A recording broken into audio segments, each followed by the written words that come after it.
అన్నదాత అన్నదాత మీ అన్నదాత చెమటోడ్చి ఆహారాన్నందించే రైతన్న అనునిత్యం నీ కండదండగా నిలిచే నేస్తం ఎవరన్నా అన్నదాత అన్నదాత మీ అన్నదాత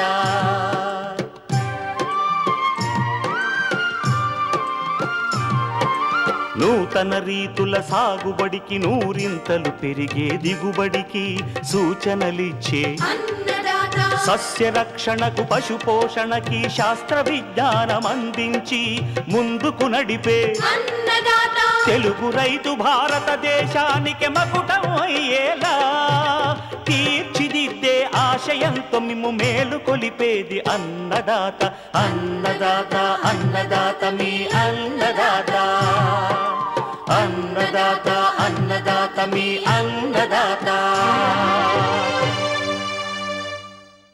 అన్నదాత ప్రేక్షకులకు నమస్కారం. ఈనాటి ముఖ్యాంశాలు: ప్రొద్దుతిరుగుడు దిగుబడులను నష్టపరుస్తున్న నెక్రోసిస్ వైరస్ తెగులు సమగ్ర నివారణ. వేసవి పంటగా పాలీహౌజ్లో కీరాదోస సాగు మెలకువలు. శీతాకాలంలో పంటల్లో కనిపించే జింకు లోపం సవరణ.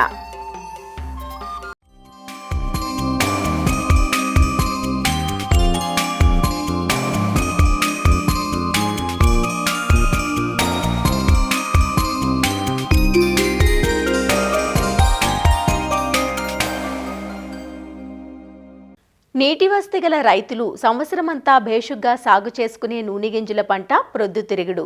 రబీ పంటగా నవంబర్, డిసెంబర్ మాసాల్లో సాగు చేసిన ఈ పైరు ప్రస్తుతం పలు దశల్లో ఉంది. ప్రస్తుత వాతావరణంలో ప్రొద్దుతిరుగుడును బూడిద తెగులు, ఆకుమచ్చ తెగులు ఆశిస్తుండగా తామర పురుగుల ద్వారా వ్యాప్తి చెందే నెక్రోసిస్ వైరస్ తెగులు పంట అన్ని దశల్లోనూ ఆశించి గింజ నాణ్యతను, దిగుబడులను హరించి వేస్తుంది. సాగు ప్రారంభం నుంచి సమగ్ర చర్యలను ఆచరణలో పెట్టినట్లయితే ఆశించిన దిగుబడులు పొందవచ్చునంటూ ప్రొద్దుతిరుగుడులో నెక్రోసిస్ వైరస్ తెగులు సమగ్ర నివారణ చర్యల గురించి వివరాలు అందిస్తున్నారు ఆచార్య ఎన్జీ రంగా వ్యవసాయ విశ్వవిద్యాలయం నంద్యాల ప్రాంతీయ వ్యవసాయ పరిశోధనా స్థానం సీనియర్ శాస్త్రవేత్త డాక్టర్ వెంకటరమణమ్మ. మన రాష్ట్రంలో ప్రొద్దుతిరుగుడు పంట చాలా సంవత్సరాల నుంచి గణనీయంగా దాని యొక్క విస్తీర్ణం అనేది తగ్గుతూ వస్తుంది. దానికి ముఖ్యమైన కారణాలుగా మనము మార్కెట్ ప్రైస్ మరియు మంచి హైబ్రిడ్ అవైలబిలిటీలో లేకపోవడం అనేది చెప్తాము. ఆ రెండు కారణాలతో పాటుగా ఒక ముఖ్యమైన తెగులు అంటే వైరస్ తెగులు అన్నమాట ఇది. అది నెక్రోసిస్. దానివల్ల కూడా పంట యొక్క విస్తీర్ణం అనేది గణనీయంగా తగ్గిపోయింది. ఈ యొక్క వైరస్ తెగులు నెక్రోసిస్ అనేది టొబాకో స్ట్రీక్ వైరస్ అనే వైరస్ వలన వస్తుంది. ఈ వైరస్ వచ్చేసి పంటను అన్ని కాలాల్లో ఏ దశలో అయినా సరే తెగులు కలగజేస్తుంది. ముఖ్యంగా ఈ యొక్క వైరస్ అనేది పార్థీనియం యొక్క మొక్కల పుప్పొడిలో వైరస్ పార్టికల్స్ ఉన్నప్పుడు వాటిని తామర పురుగులు ఒక మొక్క నుంచి ఇంకొక మొక్కకు చేర్చినప్పుడు కానీ, లేదా వైరస్ ఉన్న పార్థీనియం పోలెన్ గాలి ద్వారా ఒక మొక్క నుంచి ఇంకొక మొక్కకు కూడా వ్యాప్తి చెందడం వల్ల తెగులు అనేది ఈజీగా పొలంలో వస్తుంది. తెగులు లక్షణాలను కనుక గమనించినట్లయితే ఈ తెగులు ముఖ్యంగా ఇలాగ ఆకుల మీద ఇట్లా మార్జిన్స్లో నెక్రోటిక్ సిమ్టమ్స్గా తయారయ్యి తర్వాత ఇట్లా మొదటగా ఇది ఆకుల మీద స్టార్ట్ అవుతుందన్నమాట. ఈ నెక్రోసిస్ తర్వాత ఇట్లా పీటీఓల నుంచి ఇట్లా ఈ కాండం మీద కూడా మనము ఈ యొక్క బ్రౌన్ కలర్ చారల్ని గమనించవచ్చు. ఇట్లా కాండం మీద కూడా వ్యాపిస్తుంది. ఈ కాండం మీద పైకి కిందికి చేరి ఈ యొక్క ఫ్లవర్ బడ్కి కూడా ఈ తెగులు వ్యాపిస్తుంది. ఇవన్నీ కూడా నెక్రోసిస్ సోకినటువంటి ఆకులే అన్నమాట. తర్వాత దశల్లో ఈ బడ్ అనేది ఈ మొక్క నుంచి ఇంకా బయటికి రాదు, అంటే పువ్వు అనేది విచ్చుకోదన్నమాట. ఇలాగే ఈ మొక్క అనేది నిర్వీర్యం అయిపోతుంది, కంప్లీట్గా చనిపోతుంది. 30 రోజుల లోపు కనుక ఈ యొక్క వైరస్ తెగులు కనుక ఆశించినట్లయితే మొక్కలు చనిపోవడం గమనించవచ్చును. అలా కాకుండా 30 రోజుల తర్వాత కనుక ఆశించినట్లయితే కనుక మొక్కలు గిడిసబారి సన్నగా పొట్టిగా ఉంటాయి. ఒకవేళ పూత దశలో కనుక ఆశించినట్లయితే కనుక పువ్వు కూడా విచ్చుకోకపోవడం జరుగుతుంది. మరియు దిగుబడిలో బాగా గణనీయమైన తగ్గుదల కూడా గమనించవచ్చును. మరియు కొన్నిసార్లు మనం లేత ఆకులు కూడా పత్రహరితాన్ని కోల్పోయి చిన్నవిగా మారి అదేవిధంగా ఆ మొక్కలో నుంచి పువ్వు బయటకు రాకపోవడం కూడా గమనించవచ్చు. కాబట్టి ఈ తెగులను గమనించిన వెంటనే మనము సరైన యాజమాన్య పద్ధతులను పాటిస్తే కనుక సమర్థవంతంగా ఈ తెగులుని అరికట్టవచ్చును. ముఖ్యంగా మనం చేయాల్సింది ఏమిటంటే ఫస్ట్ ఈ తెగులుకి పార్థీనియంకి చాలా సంబంధం ఉంది కాబట్టి మన పొలాలలో పార్థీనియం మొక్కలు లేకుండా చూసుకోవాలి. ఎక్కడైనా సరే గట్ల మీద కానీ పొలంలో కానీ ఎక్కడ ఈ మొక్కలు కనిపించినా కానీ వెంటనే పీకి నాశనం చేయవలెను. ఇంకా రెండోది వచ్చేటప్పటికి పొలంలో ఏ మొక్కలైనా సరే వైరస్ సోకిన మొక్కలు కనిపించిన వెంటనే వాటిని పీకి వేసి నాశనం చేయాలి.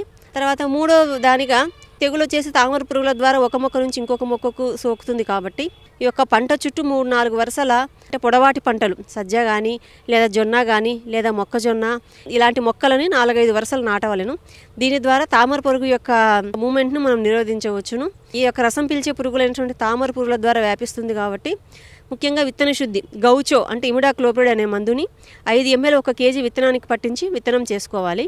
తర్వాత ఇంక పొలంలో వ్యాధి యొక్క లక్షణాలు గమనించిన వెంటనే మనము ఈ యొక్క తామర పురుగు నివారణకు గాను ఫిప్రోనిల్ అయితే కనుక 2 ml 1 లీటర్ నీటికి, లేదా ఇమిడాక్లోప్రిడ్ అయితే కనుక 0.4 ml per లీటర్ నీటికి, లేదా అసిటామిప్రిడ్ అయితే కనుక 0.2 నుంచి 0.3 ml 1 లీటర్ నీటికి కలిపి మొక్కల మీద పిచికారీ చేసుకున్నట్లయితే కనుక సమర్థవంతంగా మనం ఈ తెగులుని నివారించుకోవచ్చు.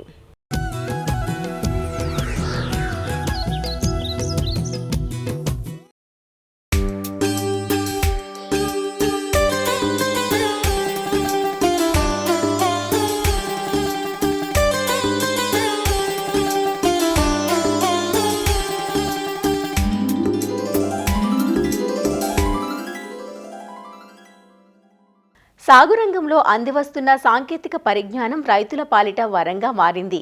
ఇటీవలి కాలంలో పాలీహౌజుల్లో పంటల సాగు రైతును ఆర్థికంగా నిలదొక్కునేలా చేస్తున్నాయి.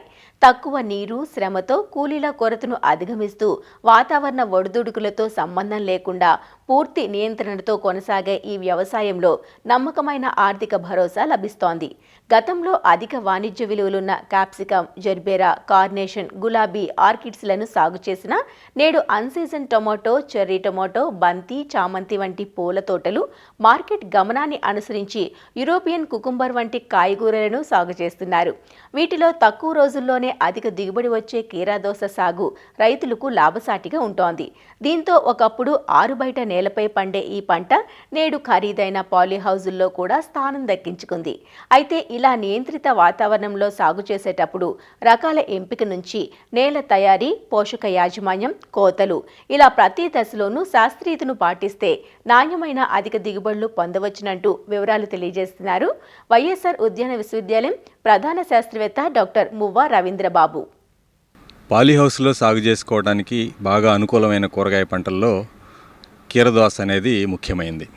ముందుగా రకాల ఎంపిక విషయానికి వచ్చినట్లయితే పాలీహౌస్లో సాగు చేసుకునేటప్పుడు మనం పార్థెనోకార్పిక్ రకాలని ఎంచుకొని సాగు చేసుకోవాల్సిన అవసరం ఉంటుంది.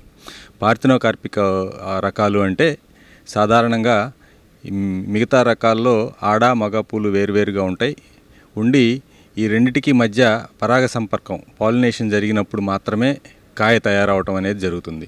సాధారణంగా పాలీహౌసుల్లో వీటి కీటకాలు కానీ ఈ తేనెటీగలు అనేవి లోపలికి ఎంటర్ అవడానికి అవకాశం ఉండదు కాబట్టి, పాలినేషన్ జరిగే అవకాశం ఉండదు కాబట్టి మనం తప్పనిసరిగా ఈ పార్థెనోకార్పిక్ రకాలను ఎంచుకొని సాగు చేసుకున్నట్లయితేనే మనం మంచి దిగుబడులు తీసుకునేదానికి అవకాశం ఉంటుంది.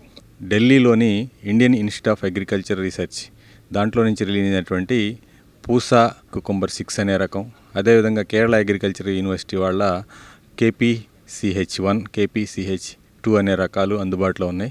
ఇవి కాకుండా ప్రైవేట్ కంపెనీల నుంచి రిలీజ్ అయినటువంటి ఈ పార్థెనోకార్పిక్ హైబ్రిడ్ రకాలు కూడా మనకి అందుబాటులో ఉన్నాయి. ఈ పాలీహౌస్లో సాగు చేసుకోవడానికి లోపల బెడ్స్ తయారు చేసుకోవాలి. ఉదజని సూచిక 6 నుంచి 7 మధ్యలో ఉండి ఈసీ ఎలక్ట్రికల్ కండక్టివిటీ అనేది 0.5 కన్నా తక్కువ ఉండే నేలలు, 0.5 DSM కన్నా తక్కువ ఉండేటువంటి సాగునీరు అనేది ఈ కీరదోస సాగుకి బాగా అనుకూలమైనవి. ఎకరానికి వచ్చేసి 10 టన్నులు బాగా తయారైన పశువుల ఎరువు నేలలో వేసుకున్న తర్వాత 200 నుంచి 250 కిలోల వేపపిండిని కూడా కలుపుకున్న తర్వాత బెడ్స్ తయారు చేసుకోవాలి. ఈ బెడ్స్ తయారు చేసుకునేటప్పుడు ఒక్కొక్క బెడ్ వెడల్పు కూడా 90 సెంటీమీటర్లు ఉండే విధంగా, 20 నుంచి 25 సెంటీమీటర్లు ఎత్తు ఉండే విధంగా బెడ్స్ తయారు చేసుకొని దానిపైన ఈ ఇన్లైన్ డ్రిప్పర్స్ని ఏర్పాటు చేసుకోవాలి. బెడ్ పైన సాలుకి మధ్య 60 సెంటీమీటర్లు ఉండే విధంగా డ్రిప్ పైపుకి ఇరువైపులా ఒక్కో మొక్కి మధ్య 50 సెంటీమీటర్లు జిగ్జాగ్ పద్ధతిలో ఈ మొక్కల్ని నాటుకోవాలి. నేరుగా నేలలో విత్తుకున్నప్పుడు మొలక శాతం తక్కువగా ఉండి కొంత విత్తనం వృధా అయ్యేదానికి అవకాశం ఉంటుంది కాబట్టి వీటిని ప్రోట్రేల్లో నారు పెంచుకున్న తర్వాత కానీ ప్రధాన పొలంలో నాటుకున్నట్లయితే ఈ విత్తనం యొక్క వృధాని మనం తగ్గించుకోవచ్చు. ఈ పాలీహౌస్ల్లో నేలలో నులి పురుగులు అదేవిధంగా ఈ ఎండు తెగులు అనేది ఎక్కువగా ఆశించేదానికి అవకాశం ఉంటుంది. అటువంటి సందర్భంలో ఏంటంటే సాయిల్లెస్ కల్టివేషన్ అనే దానికి కొంతమంది రైతులు మొగ్గు చూపుతున్నారు. పాలిథిన్ బ్యాగ్స్లో కానివ్వండి, గ్రో బ్యాగ్స్ కానివ్వండి, లేదంటే ఈ టార్పలిన్ బ్యాగ్స్, టార్పలిన్ ట్రఫ్స్ అని వస్తున్నాయి, తొట్టులు లాంటివి. ఇటువంటి వాటిల్లో కోకోపీటు అదేవిధంగా వెర్మీ కంపోస్టు, వేపపిండి ఈ మిశ్రమాలతో నింపుకున్న తర్వాత మనం ఈ కీరదోసని సాగు చేసుకున్నట్లయితే తెగుళ్ళు తాలూకు శిలీంధ్రాల నుంచి మనం పంటని కాపాడుకునేదానికి అవకాశం ఉంటుంది. బ్యాగుల పరిమాణం కానీ చూసినట్లయితే సాధారణంగా 24x24x24 సెంటీమీటర్లు ఉండేవి కానివ్వండి, లేదంటే 24x24. తర్వాత ఎత్తు అనేది 36 సెంటీమీటర్ల వరకు కూడా, అంటే బ్యాగ్ సైజు పెంచుకునే కొద్దీ మనకి మొక్కకి బాగా ఎదగటానికి మంచి అనుకూలంగా ఉంటాయి. ఎరువుల యాజమాన్యం విషయానికి వచ్చినట్లయితే 1 ఎకరాకు వచ్చేసి 72 కిలోల నత్రజని, 24 కిలోల భాస్వరం, 48 కిలోల పొటాషినిచ్చే ఎరువుల్ని మనం అందించాల్సి ఉంటుంది. దీని కొరకు మనం ఏం చేయాలంటే 1 ఎకరం పాలీహౌస్కి వచ్చేసి 5 కిలోల యూరియా, 2.5 కిలోల 1261 అంటాం. ఈ పొటాష్ అయినట్లయితే 2.5 కిలోలు మనం 1 ఎకరానికి వచ్చేసి ప్రతి 3 రోజులకు ఒకసారి అందించాల్సి ఉంటుంది. 27వ రోజు నుంచి 45 రోజుల వరకు కూడా ఈ యూరియా అనేది 5.5 కిలోలు, అదే 1261 అనేది 1.5 కిలో, అదే ఈ సల్ఫేట్ ఆఫ్ పొటాష్ రూపంలో ఇచ్చే పొటాష్ అయినట్లయితే 3.5 కిలోలు ప్రతి ఫెర్టిగేషన్కి ఈ మోతాదుని అందించుకోవాలి. తర్వాత 48వ రోజు నుంచి పంట అయిపోవడానికి ఒక 10 రోజుల ముందు వరకు కూడా ఈ యూరియా అయినట్లయితే 5.5 కిలోలు, ఈ 1261 అనేది 30 కిలో, అదేవిధంగా పొటాష్ అయినట్లయితే 5.5 కిలోలు అనేది మనం అందించుకోవాల్సి ఉంటుంది ప్రతిరోజుకి. కాల్షియం నైట్రేట్ అయినట్టయితే ఒక 25 కిలోలు ఎకరాకి, అదేవిధంగా మెగ్నీషియం సల్ఫేట్ 10 కిలోలు మొక్క నాటిన 15-20 రోజుల తర్వాత ప్రారంభించి ప్రతి 15 రోజులు ఒకసారి సమాన దఫాలుగా విభజించుకొని డ్రిప్ ద్వారా అందించుకోవాల్సిన అవసరం ఉంటుంది. తర్వాత ఈ పాలీహౌస్లో ట్రెల్లిసింగ్ అంటే మొక్కల్ని పైకి పాకించుకోవడం, పైన జిఐ వైర్లు ఏర్పాటు చేసుకుంటాం కాబట్టి వాటికి కింద నుంచి ప్లాస్టిక్ తాడుతో కానీ సపోర్ట్ ఇచ్చి పైకి పాకించుకోవాలి. అదేవిధంగా మొక్కకి ఎప్పటికప్పుడు పక్కన వచ్చేటువంటి కొమ్మల్ని తొలగించేసుకొని కేవలం 1 కొమ్మను మాత్రమే పైకి పాకేటట్లు చేసుకోవాలి. అంతేకాకుండా ఈ పాలీహౌస్లో ఈ లైట్ మేనేజ్మెంట్ అనేది చాలా ముఖ్యమైనది. ఎండలు ఎక్కువగా ఉన్నప్పుడు లోపల ఉండేటువంటి షేడ్ నెట్ను మూసివేసి వెలుతురుని తగ్గించుకొని వేడిని నియంత్రించుకోవడం జరుగుతుంది. అటువంటి సందర్భాల్లో ఒక్కోసారి మొక్కకి సరిపోయినంత వెలుతురు అందకపోవడం జరుగుతూ ఉంటుంది. దీనికోసం ఏంటంటే మనం కేవలం ఎండ ఎక్కువగా ఉండే సమయంలో మాత్రమే ఈ లోపల ఉండేటువంటి షేడ్ నెట్ని మూసి ఉంచినట్లయితే మొక్కకు సరిపోయినంత వెలుతురు అందించిన వాళ్ళం అవుతాము. పాలీహౌస్లో సాధారణంగా రసం పీల్చే పురుగులు, తెల్లదోమ కానివ్వండి, తామర పురుగులు, ఈ ఎర్రనల్లి ఇటువంటివి కీర పంటని ఆశించి కొంచెం నష్టం చేకూర్చేదానికి అవకాశం ఉంటుంది. కాబట్టి వాటి యాజమాన్యం అనేది మనం సకాలంలో చేపట్టాల్సిన అవసరం ఉంటుంది. తెల్లదోమ అనేది ఆశించినట్లయితే థయోమిథాక్సామ్ అనే మందుని 0.4 గ్రాములు లీటర్ నీటికి కలిపి కానీ, లేదంటే డైఫెన్తురియాన్ అనే మందుని 0.5 గ్రాములు లీటర్ నీటికి కలుపుకొని కానీ, లేదంటే ఫిప్రోనిల్ అనే మందుని 2 మిల్లీలీటర్లు లీటర్ నీటికి కలుపుకొని పిచికారీ చేసుకోవాలి. వీటితో పాటుగా 3000 ppm వేప నూనెను కూడా 1 లీటర్కి వచ్చేసి 5 మిల్లీలీటర్లు కలిపి పిచికారీ చేసుకోవటం వలన ఈ తెల్లదోమని, తామర పురుగులను కూడా మనం సమర్థవంతంగా అరికట్టుకునేదానికి అవకాశం ఉంటుంది. ఈ తెల్లదోమ, తామర పురుగులు ఈ ఉధృతిని తగ్గించుకోవడానికి కేవలం పురుగు మందులను పిచికారీ చేసుకోవడమే కాకుండా ఈ తెల్లదోమ నివారణకు అయినట్లయితే పసుపు రంగు జిగురు పూసినట్లు, తామర పురుగులు నివారించుకోవడానికి అయినట్లయితే నీలం రంగు బ్లూ కలర్ జిగురు అట్లని మనం ఏర్పాటు చేసుకోవాల్సిన అవసరం ఉంటుంది. తెగుళ్ళ విషయానికి వచ్చినట్లయితే సాధారణంగా నేల ద్వారా వ్యాపించేటువంటి మొక్క ఎండు తెగులు అనేది బాగా ఎక్కువగా ఆశించేదానికి అవకాశం ఉంటుంది. అదేవిధంగా నులి పురుగులు కూడా బాగా సమస్యగా ఉంటాయి నేలలో సాగు చేసుకున్నప్పుడు. ఈ ఎండు తెగులు మనం రాకుండా అరికట్టుకోవాలనుకుంటే పాలీహౌస్లో నాటుకోవడానికి ముందుగానే ఈ ట్రైకోడర్మా విరిడి, దాంతో పాటుగా పెసిలోమైసిస్ ఈ 2 జీవ శిలీంధ్రాలని మనం 1 ఎకరాకి 2 కిలోల చొప్పున 10 కిలోల వేపపిండి, 100 కిలోలు బాగా తయారైన పశువుల ఎరువులో మిక్స్ చేసుకున్న తర్వాత నీడలో 1 వారం నుంచి 10 రోజులు అభివృద్ధి చేసుకొని ఆ మిశ్రమాన్ని బెడ్ల పైన మొక్క నాటుకున్న వెంటనే మొదల్లో కానీ, లేదంటే మొక్క నాటుకోవడానికి ముందుగానే బెడ్లో మట్టితో పాటు కలిపేసుకున్న తర్వాత కానీ మొక్కను నాటుకున్నట్లయితే కాపాడుకునేదానికి అవకాశం ఉంటుంది. అప్పటికీ కూడా ఈ ఎండు తెగులు గమనించినట్లయితే దాన్ని నివారించుకోవడానికి కాపర్ ఆక్సీ క్లోరైడ్ 3 గ్రాములు లీటర్ నీటికి కలుపుకొని మొక్కల మొదల్లో తడుపుకోవాలి. అదేవిధంగా ఈ నులి పురుగులు కానీ గమనించినట్లయితే వాటిని నివారించుకోవడానికి కార్బోఫిరాన్ 3G గ్రాన్యూల్స్ని ఒక ఎకరానికి 10 కిలోల చొప్పున మొక్కల మొదలలో వేసుకున్నట్లయితే ఈ నులి పురుగులను కూడా మనం నివారించుకునేదానికి అవకాశం ఉంటుంది.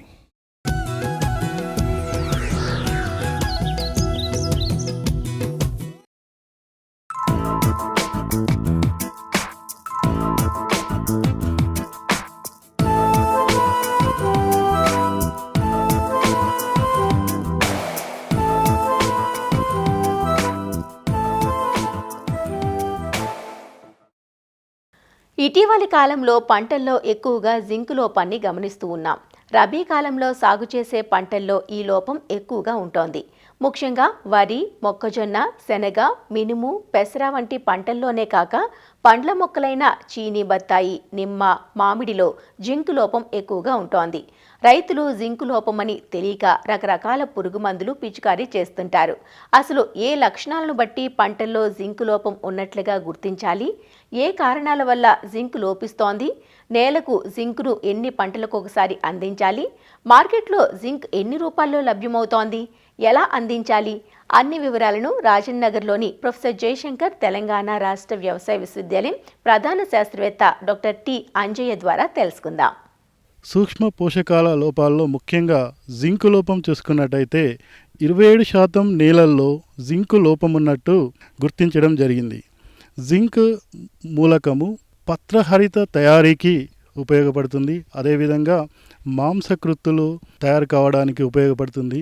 నేలల్లో జింక్ లోపం రావడానికి గల కారణాలను అన్వేషించినట్టయితే నేలలు ఏర్పడిన మాతృశిలలు లేదా పేరెంట్ మెటీరియల్లో ఆయా మూలకాల యొక్క శాతం తక్కువగా ఉండడం ప్రధానమైనది.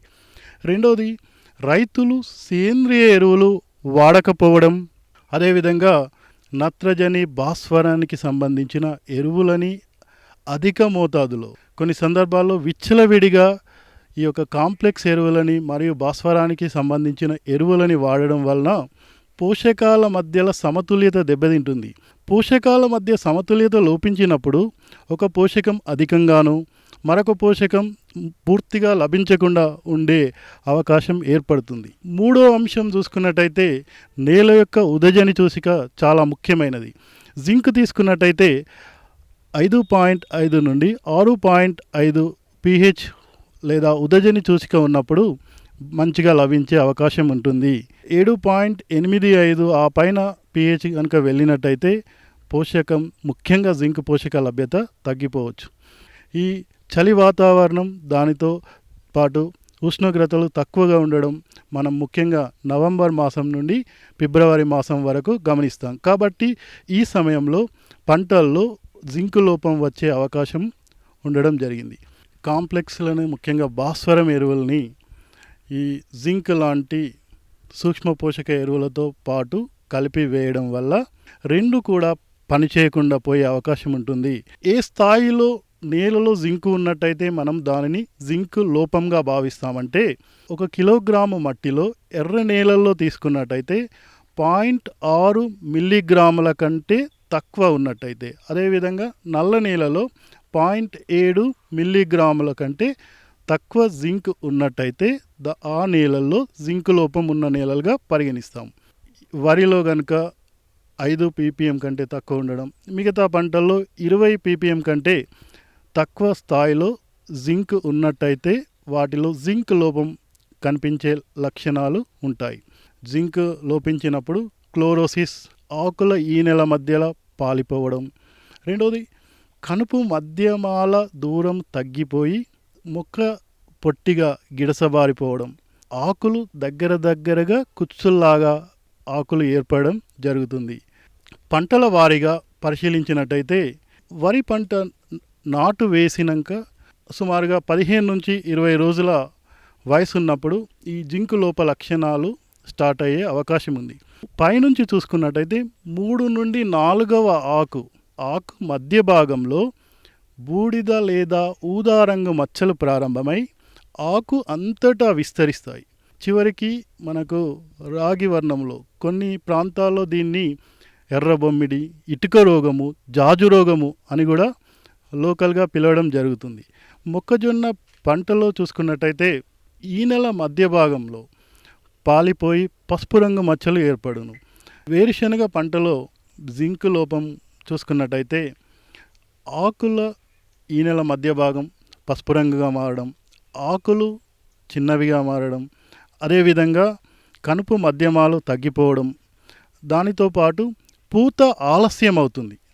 శనగ పంటలో చూసుకున్నట్టయితే సాధారణ లక్షణాలైన ఈ నెల మధ్య భాగం పాలిపోవడం, పసుపు రంగుగా మారడం, ఇందులో చిట్టాకులు అంటే ఆకుల సైజు పరిమాణం తగ్గిపోవడము, వాటి యొక్క కనుపు మధ్యమాల దూరము తగ్గిపోవడం, దగ్గరగా ఆకులు రావడం జరుగుతుంది. దీన్ని నివారించుకోవాలంటే దుక్కిలో ఎకరాకు 20 కిలోల జింక్ సల్ఫేట్ వేసుకోవాలి. జింక్ సల్ఫేట్తో పాటు మార్కెట్లో మహాజింక్ కూడా అందుబాటులో ఉంది కాబట్టి మహాజింక్ వేసుకున్నట్టయితే ఎకరాకు 12 కిలోలు పొలం తయారు చేస్తున్నప్పుడు చివరి దమ్ములో వేసుకోవాలి. రైతులందరికీ ఇక్కడ ఒక ముఖ్య సూచన ఏంటంటే జింక్ను భాస్వరపు ఎరువులతో పాటు కలిపి వేయరాదు. అదేవిధంగా పంట పెరుగుదల దశలో లేదా పైరు మధ్యలో జింక్ లోపం గుర్తించినట్టయితే దాన్ని సవరించడానికి లీటర్ నీటికి 2 గ్రాముల జింక్ సల్ఫేట్ కలిపి వారం వ్యవధిలో 2-3 సార్లు పిచికారీ చేసినట్టయితే జింక్ లోపం నివారించబడును. ఈ చౌడు నేలల్లో జింక్ సల్ఫేట్ మోతాదు రెట్టింపు చేసుకోవాలి. ఉద్యానవన పంటల్లో ఈ యొక్క జింక్ యొక్క ప్రాధాన్యత గురించి చూసుకున్నట్టయితే లక్షణాలు ఏంటంటే ఆకుల ఈనెలు మాత్రం పచ్చగా ఉండి ఈనెల మధ్య భాగం పాలిపోయి పసుపు పచ్చగా మారడం, ఆకులు దగ్గరగా కుచ్చులుగా రావడం, దీనిని రొజెట్టి అపియరెన్స్ అంటాం. ఆకుల యొక్క పరిమాణము సైజ్ చిన్నగా ఉండడం, దీనిని లిటిల్ లీఫ్ అంటాం. వీటితో పాటు దిగుబడి నాణ్యత తగ్గే అవకాశం ఉంటుంది. ఆకు కొసలు వంకర తిరిగి ఉంటాయి. నిమ్మ బత్తాయి పంటల్లో ఈ జింక్ లోపం ఉన్నప్పుడు ఈ కొన్నిసార్లు తెల్లటి బుడిపెల్ లాంటి ఏర్పడి చివరి నుండి ఎండుకుంటూ వస్తుంది. దీనినే డైబ్యాక్ అంటాము. ఈ ఉద్యానవన పంటల్లో మనము జింక్ లోపాన్ని నివారించుకోవడానికి గల మార్గాలు లేదా సూచనలు ఏంటంటే పంట వయసును బట్టి లేదా ఆ యొక్క తోట వయసును బట్టి జింక్ 100 నుంచి 200 గ్రాముల వరకు ఒక్కొక్క చెట్టుకి పాదుల్లో వేయాలి. అదేవిధంగా పంట మీద లోపలక్షణాలు లేదా చెట్ల మీద లోపలక్షణాలు గమనించినప్పుడు 1 లీటర్ నీటికి 2 నుంచి 3 గ్రాముల జింక్ సల్ఫేట్ను కలిపి వారం వ్యవధిలో 2 సార్లు పిచికారీ చేసినట్టయితే లోపలక్షణాలని నివారించుకునే మార్గం ఉంటుంది. చివరగా జింక్కి సంబంధించిన 3 ముఖ్య సూచనలు. 1, భూసార పరీక్ష ఆధారంగా నేలలో జింక్ లోపం ఉన్నట్టయితే తప్పనిసరిగా 3 పంటలకు ఒకసారి జింక్ని ఇచ్చిన మోతాదులో అందించాలి. అదేవిధంగా చౌడు భూములు ఉన్నట్టయితే వాటికి రెట్టింపు మోతాదులో జింక్ సల్ఫేట్ని అందించాలి. అదేవిధంగా క్షార భూములకి జింక్ సల్ఫేట్ కంటే జింక్ ఈడిటిఏ చాలా సమర్థవంతంగా పనిచేస్తుంది. అదేవిధంగా అధిక సున్నం గల నీళ్ళల్లో జింక్ హెచ్ఈడిటిఏ అత్యంత సమర్థవంతంగా పనిచేస్తుంది. కాబట్టి వీటిని సరిగ్గా రైతు సోదరులు వినియోగించుకోవాలని కోరుచున్నాం. జింక్ పోషకాన్ని మనం ఎరువులుగా అందించాలనుకుంటే ప్రస్తుతం మార్కెట్లో జింక్ సల్ఫేట్, అదేవిధంగా జింక్ సల్ఫేట్లో 21% జింక్ ఉంటుంది. మనకు దీనితో పాటు మార్కెట్లో మరొకటి అందుబాటులో ఉంది, మహాజింక్ అంటాం. మహాజింక్లో 33% జింక్ ఉంటుంది. జింక్ సల్ఫేట్ వేసుకున్నట్టయితేనేమో 20 కిలోలు సరిపోతుంది ఎకరాకు. మహాజింక్లో పోషక స్థాయి ఎక్కువ ఉంది కాబట్టి 12 కిలోలు మహాజింక్ వేసుకున్నా కానీ ఈక్వల్గా మనకు ఉంటుంది. కాబట్టి మహాజింక్ వేసుకున్నట్టయితే 12 కిలోలు మాత్రం వేసుకోవాలి. జింక్ సల్ఫేట్ ఎరువులతో పోల్చినప్పుడు పరిశోధనలో తేలిన అంశం ఏంటంటే చిలేటెడ్ ప్రోడక్ట్స్ వాడినప్పుడు ఉపయోగపడే సామర్థ్యం ఎక్కువగా ఉండడంతో పాటు ఈవెన్ దిగుబడి కూడా ఎక్కువగా ఉండడం జరిగింది.